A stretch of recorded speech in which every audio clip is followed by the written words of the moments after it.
আসসালামু আলাইকুম।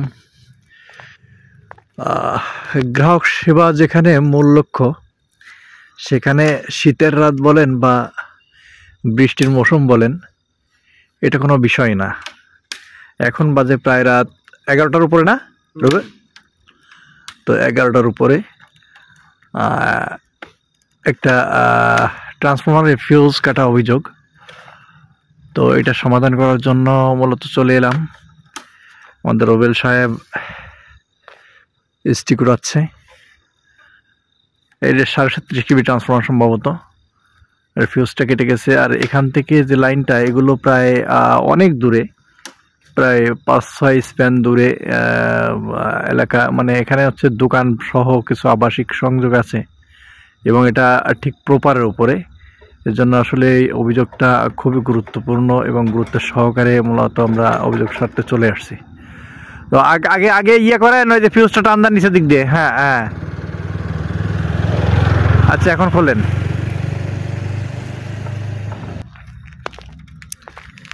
ওকে, দেখুন ফিউজটা এটা ঠিক আছে তো? আগে কি পুরোপুরি টাইট দিয়েছিলেন? আগেই দেওয়া ছিল ওইভাবে। এবং দেখলে হবে না?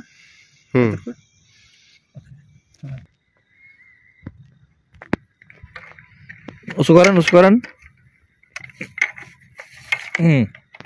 ওকে, আগে না লাইট ধরি পরে।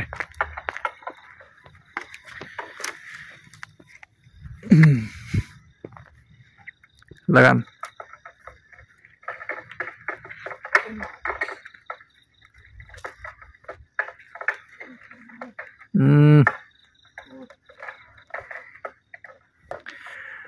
রাত্রেবেলা আসলে ফিউজ লাগানো খুবই রিস্ক, কারণ ঠিক জায়গায় যদি না পড়ে, একটা ফিউজ যদি একবার পড়ে যায় তাহলে ফিউজটা লিঙ্কটা কেটে যাবে। এই জন্য আসলে খুব সাবধানতা অবলম্বন করা লাগে।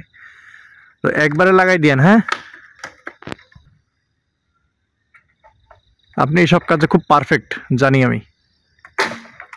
ওকে, উপর যে পাতিটা, হ্যাঁ ওইটা হচ্ছে ওই লুজ হয়ে গেছে, ওখানে স্পার্ক করতে পুড়ে গেছে। থাক, পড়বে না, থাক সমস্যা নাই। এবার টাইট হয়েছে বেশ, সমস্যা নেই, থাক, ওটা এমনি হয়ে যাবে। ও জায়গা বানায় নেবে নিজের জায়গায় নিজে। Good, thank you, tata, bye bye. ঘটনা হলো, গ্রাহক এত রাত্রে কষ্ট করে হলেও বিদ্যুৎটা চালু করতে পারছি, গ্রাহক অন্তত কিছুটা হলে স্বস্তি পাবে। তো ভিডিওটা করার উদ্দেশ্য হচ্ছে এটাই, যে কোনো সিচুয়েশনে বা যে কোনো পরিবেশে, পরিস্থিতিতে আমরা কিন্তু গ্রাহক সেবাটাকে মুখ্য করে কাজ করি। তো সেটাই তো নাকি? তো জাস্ট এই জন্যই আপনাদের সামনে ভিডিওটা উপস্থাপন করা, যেন মানুষ জানে যে না, পল্লী বিদ্যুৎ গ্রাহক সেবাটা সর্বাগ্রে দেয়। ধন্যবাদ সকলকে। আসসালামু আলাইকুম।